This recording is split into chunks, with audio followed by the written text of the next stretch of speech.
Hey guys, Bix here. Welcome to Mentoring Monday and happy Easter before I film this on Sundays. Just returned from Las Vegas and Minneapolis, so if anybody watching this that I met in those two cities, thanks for watching and really enjoyed playing in both cities. So each week I spend a lot of time trying to come up with new and innovative topics to help both me and you improve the quality of our lives. This week's topic, when I tell you what it is, might sound a little stupid or even silly. And your initial reaction might be, well, this is a dumb topic, or I don't really have time for that. I'm too busy. I used to feel the same way about it. Notice I've not told you the topic yet because I want to spend a little more time to set it up. The topic is important for having balance in your life, and it's also important should you suddenly stop doing what you spend the most time doing, which you spend a good part of your life doing. For example, after I sold my company, I had a 6-year contract to run the company as the president and the CEO.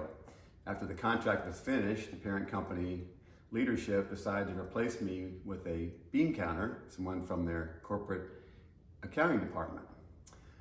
I spent most of my time in my life running the company that I created. In fact, I kind of thought my job was who I was. My other free time I spent with my wife and my daughter coaching a girls' fast pitch softball team and traveling all over the United States. So in one weekend, my daughter started playing softball in college, so no more travel ball. And my contract was not renewed to be the president and CEO of my company. So I went from 110 miles an hour to 0 in one weekend. What was I gonna do? It was a pretty scary feeling. Fortunately, I had hobbies, such as music, to fall back on. So without further explanation to setting up this topic, I'm going to tell you about the importance of having hobbies. So yes, today's topic is the importance of having hobbies. I'm going to guess your first reaction. Hobbies? Who's got time for hobbies? What a silly topic. I'm here to tell you we do have time for hobbies and how they would enrich our lives. Think about how much time we just waste, especially on social media, watching TV. Pick your poison. Over a couple generations, we seem to have misplaced our free time. How much unaccounted for free time have we wasted that could be better spent elsewhere? Consider the possibility that you're not as busy as you think. I'm too busy has become sort of like a badge of honor, a sign of virtue and importance. We've done a great job convincing ourselves we're just too busy. I know I use that line all the time, but if you look at where and how we waste our time, we'll realize we do have time for a hobby or two. So let's talk about why we need hobbies. Hobbies help us structure our time.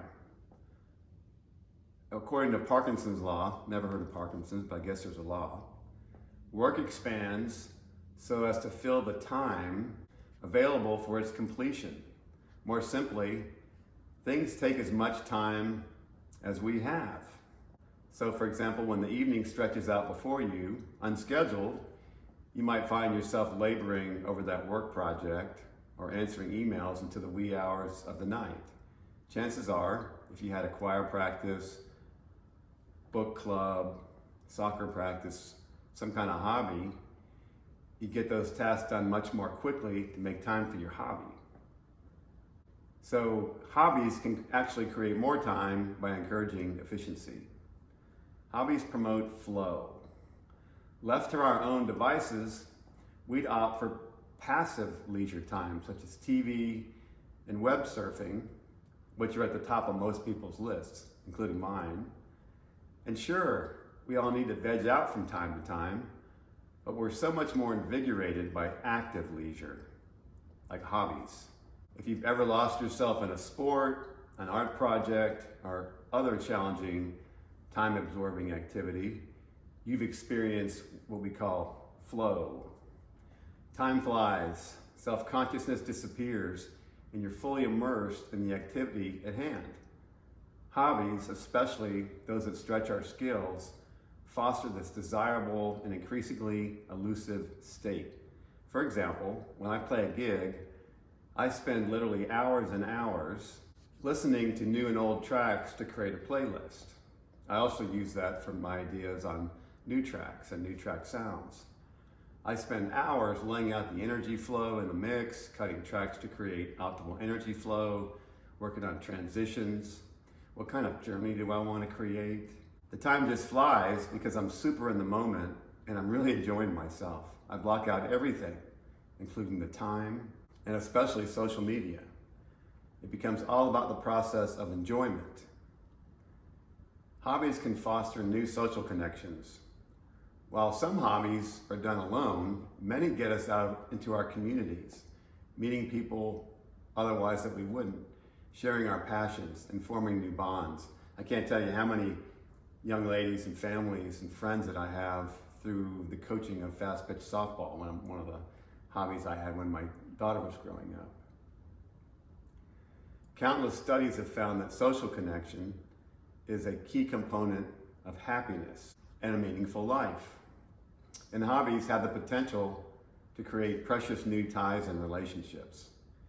Music's always been a hobby of mine, and now I've met people all over the world because of it. We are united through our music, my hobby. Wine collecting is another one of my hobbies. There's just so much to learn about wine. It's just kind of continuous. When I first moved here to Mobile, Alabama, and didn't know anybody, I joined a wine collecting club. We met once a month. I met so many nice people through this club, including some doctors that I still go to today. It's awesome that I can just skip the front office bureaucracy to get fast appointments. One time I even went to the doctor's house because it was the day before Christmas and they were closed. Hobbies make you interesting. Hobbies give you something to talk about at parties and around the water cooler at work. They add layers to your identity, richness to your self-concept. People want to be around those types of people with passions, with a sense of curiosity, and with stories to tell. You not only feel more inspired when you have a rich and active life, but you will inspire others as well. Like doing these Mentoring Mondays is a hobby of mine. Inspiring and motivating people is a hobby of mine. It's a great hobby. It's a lot of fun. Hobbies help you cope with stress. Imagine a rough day at the office where you were harshly criticized by your boss. We've all had those days. Coming home and turning on the TV or drinking a couple glasses of wine may provide a brief distraction, but doesn't really address your damaged ego head on. Now imagine after work, you headed out to a soccer league, a pottery class, or even a music production class. These activities are more than merely just distracting. They remind you that there are many facets to your self-concept, to your self-worth. Employee, yes, but also I'm an athlete or an artist. As such, a blow to one aspect of your identity is less damaging. Simply put, your eggs are not all in one basket. And the benefits can spill over into other aspects of your life. If you can designate an hour a day or even a few hours per week to something that you feel truly inspired and enlivened to do, don't be surprised if that newfound zest and self-confidence carries over into your work life, personal, and family life. So what should you choose as a new hobby? Good question. Maybe there's something you've always wanted to do, like learning to knit. Not my style, but many people love it. Or to garden, or to play the piano. There are healthy hobbies, like hiking, working out, learning how to cook nutritional foods, spending time in nature, and maybe even learning more about plants and animals that you encounter when you're in nature. Maybe there's something you've always loved as a kid that you stopped doing, like for me it was music. Perhaps you could reach out to a new organization, a community choir, softball team, a book club. If you're really feeling open-minded, you could browse a local newspaper and just pick something on a whim. Beekeeping. That's interesting. There's a whole topic about how bees really create life for humans and health and better health.